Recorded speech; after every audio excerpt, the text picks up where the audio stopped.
Saya Adinda Pinkan Barokah dari kelas 12 jurusan Administrasi Perkantoran. Saya berasal dari SMK Tunas Bangsa Malang. Di sini saya akan menceritakan sebuah legenda dari Malang, yaitu asal-usul Jogja Harto. Dahulu di sebuah kerajaan besar ada sepasang pengantin yang baru saja melangsungkan pernikahannya. Mempelai wanitanya bernama Dewi Anjarwati yang berasal dari Gunung Kawi, sedangkan mempelai prianya bernama Raden Barengkusumo yang berasal dari Gunung Anjasmara. Saat usia pernikahan mereka belum genap 8, Dewi Anjarwati mengajak Raden Barengkusumo untuk berkunjung ke Gunung Anjasmara, yang tidak lain adalah asal dari suaminya.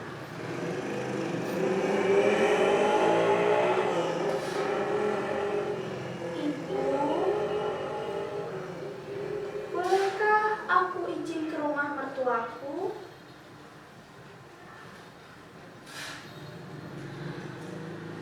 Nah, apa tidak sebaiknya kau urutkannya dulu?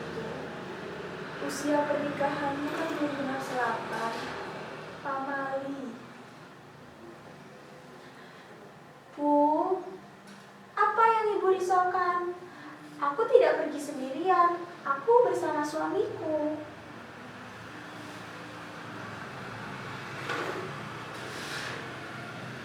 Nah, bukannya ibu melarangmu, ibu hanya memintamu untuk menundanya sampai usia pernikahanmu melebihi dari 8.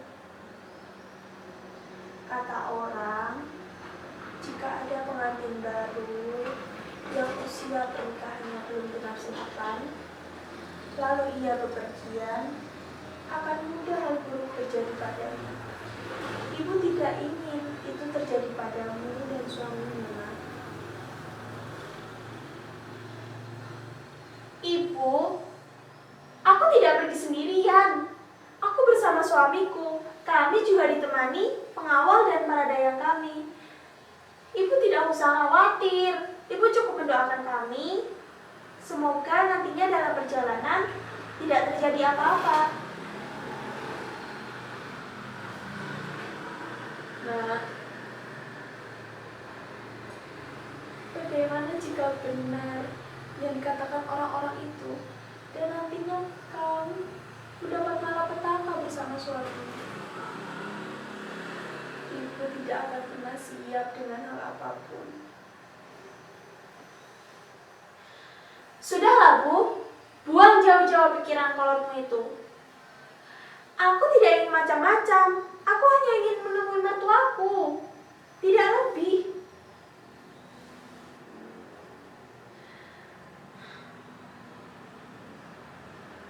Baiklah, nak. Jika itu keinginanmu, doaku selalu dari langkah.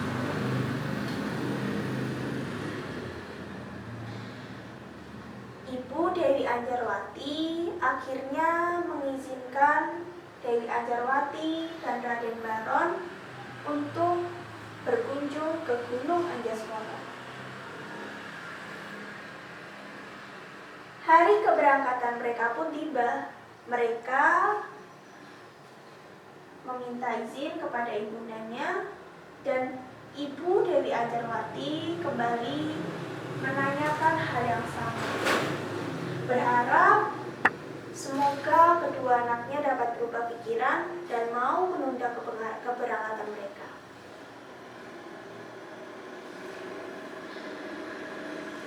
Nah, apa kalian berangkat hari ini juga? Iya, Bu. Kami akan segera berangkat. Sudah bulatkah tekadmu untuk melakukan perjalanan ini? Atau kau ingin menundanya setidaknya sampai beberapa hari lagi. Sudah, Bu. Tekadku sudah bulat. Mas Baron juga ingin segera bertemu dengan orang tuanya. Kita sudah bicarakan ini kemarin.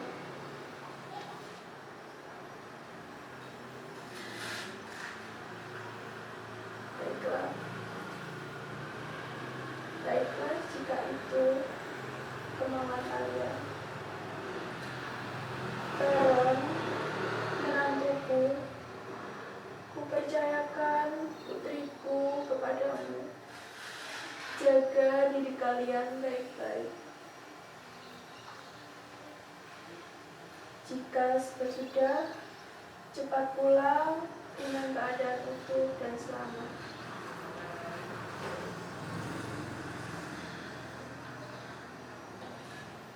Baik, Ibu. Saya akan menjaga istri saya dengan segenap jiwa dan raga saya. Doa Ibu adalah bekal dalam perjalanan kami.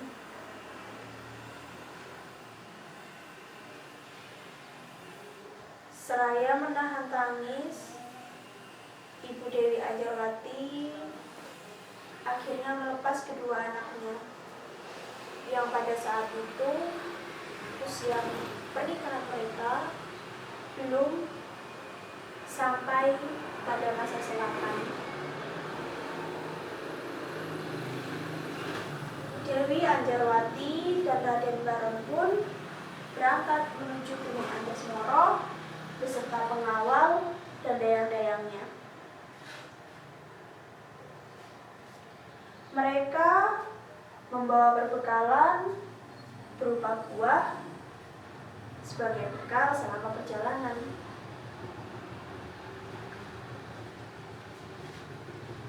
Di tengah perjalanan, Dewi Anjarwati merasa haus. Dia meminta suaminya untuk mengambilkan air minum untuknya. Ditemani seorang pengawal, Raden Baron mengambilkan air minum untuk Dewi Anjarwati. Sedangkan dayang-dayang yang lainnya menemani Dewi Anjarwati di tempat pemberhentian.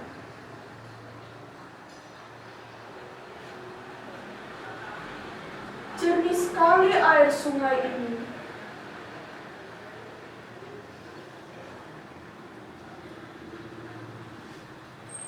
Permisi Tuan, apakah Tuan berkenan untuk mencari sumber dari air sungai ini?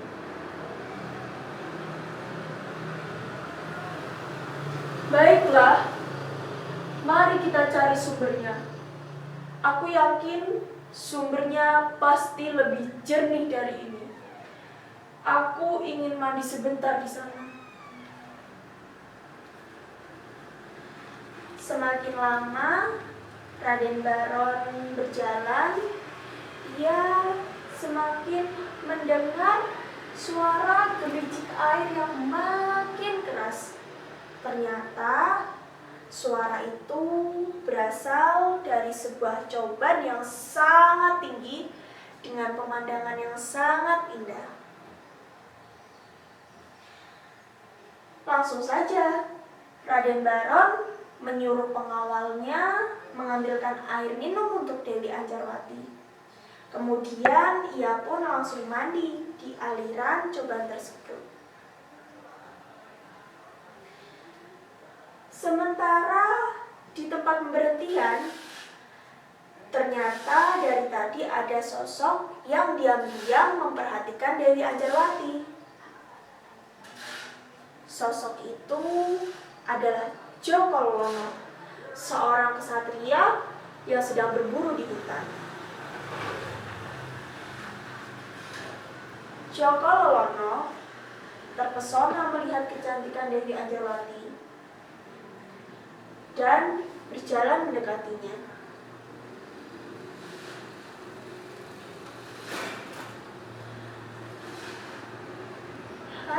Gadis yang cantik, kenapa kau sendirian di sini?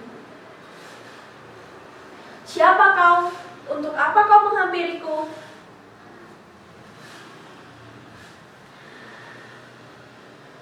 Kulihat kau sendirian di sini. Aku datang ke sini untuk menemanimu. Apa matamu itu tidak berfungsi?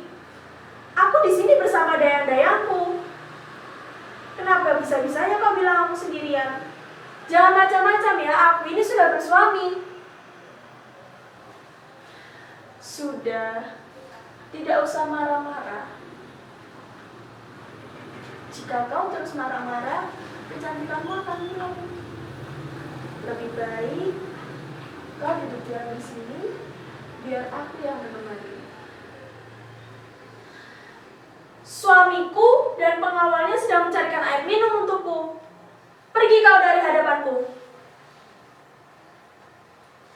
Sementara itu, Raden Baron yang sedang membawakan air minum untuk Dewi Anjarwati melihat kejadian itu. Dengan tatapan tajam, Raden Baron melihat ke arah Jokolono. Raden Baron yang mengetahui kejadian itu langsung saja menghampiri Jokolono. Siapa kau? Berani-beraninya mendekati istriku.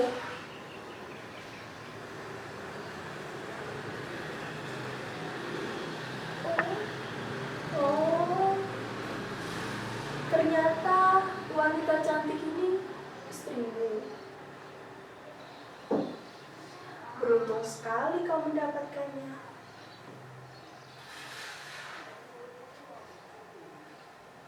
Tentu saja, aku memang pantas mendapatkannya.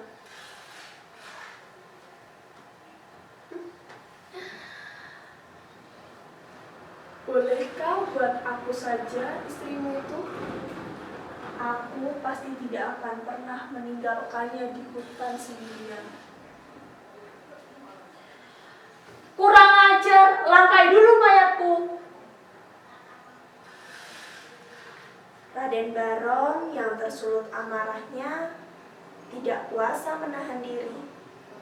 Hingga akhirnya perkelahian antara Raden Baron Kusumo dengan Jokolono tidak bisa dihindari lagi. Raden Baron menyuruh pengawal yang bersamanya tadi untuk menyembunyikan Dewi Anjarwati bersama para dayangnya di coban yang ditemukannya. Perkelahian antara Raden Baron dan Jokolono berlangsung sangat sengit. Mereka berkelahi selama 3 hari 3 malam. Bayangkan, mereka rela berkelahi selama itu hanya demi memperebutkan Dewi Anjarwati. Mereka sama-sama tidak mau mengalah. Mereka sama-sama menginginkannya. Akibatnya, mereka berdua pun tewas. Dewi Anjarwati yang menunggu di coban sangat cemas dengan keadaan suaminya. Ia tidak tenang. Ia selalu memikirkan bagaimana keadaan suaminya. Hingga akhirnya dia menyuruh dayang dan pengawalnya untuk mencari Raden Baron ke tempat pertarungan antara Raden Baron dan Jokolono.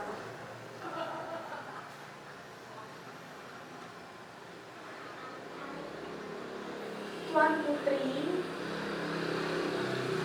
duduklah sebentar. Makanlah sedikit barang bawaan kita. Tuan Putri belum makan hari kemarin.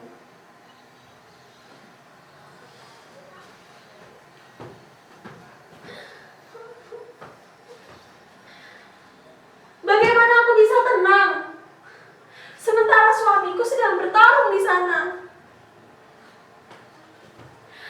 Lebih baik kalian semua cari dia, temukan supaya aku ini bisa sedikit lebih tenang.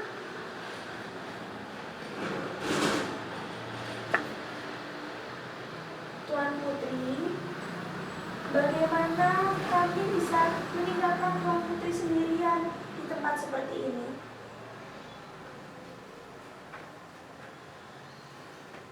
Sudah, tidak apa-apa. Aku tidak masalah sendirian di sini. Yang penting, kalian cari Mas Baron, temukan dia. Cepat pergi sana. Akhirnya, pengawal dan dayang-dayangnya pun pergi ke tempat perkelahian.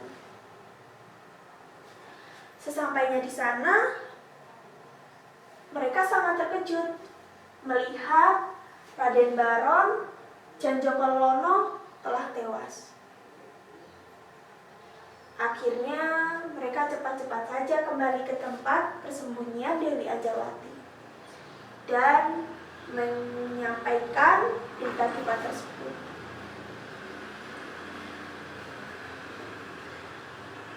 Terkoyaklah hati Dewi Ajawati. Dia merasa marah dengan dirinya sendiri karena tidak mau mendengarkan perkataan ibundanya.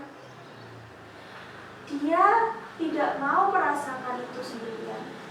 Dia merasa apa yang terjadi padanya adalah satu hal yang tidak adil. Sehingga dalam amarah dan kesedihannya, Dewi Ajawati melontarkan sumpah serapah.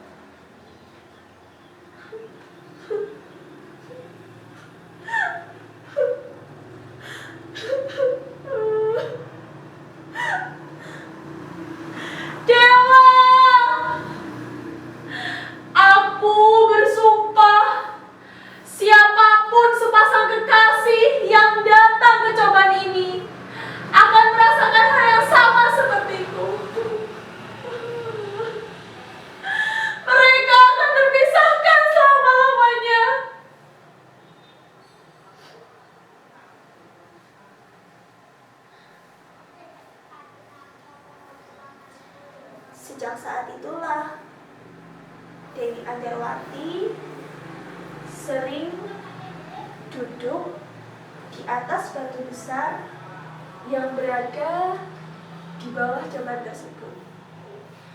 Ia selalu meratapi nasibnya di sana dan masih setia menunggu kedatangan Raden Baron. Yang nyatanya Raden Baron telah tiada.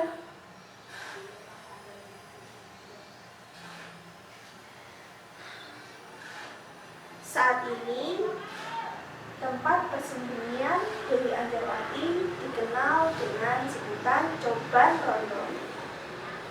Konon, batu besar yang berada di bawahnya adalah tempat duduk sang Dewi yang selalu merenungi nasibnya. Saat ini, Coban Rondo menjadi tempat wisata yang sering dikunjungi oleh wisatawan lokal maupun luar daerah karena keindahannya.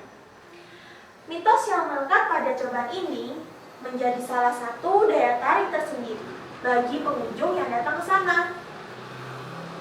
Walaupun banyak orang yang mempercayai mitos tersebut, tapi banyak pula sepasang kekasih yang datang ke Coban Rondo untuk mengagumi keindahan dari coban tersebut, yaitu keindahan Coban Rondo. Sekian cerita dari saya, terima kasih.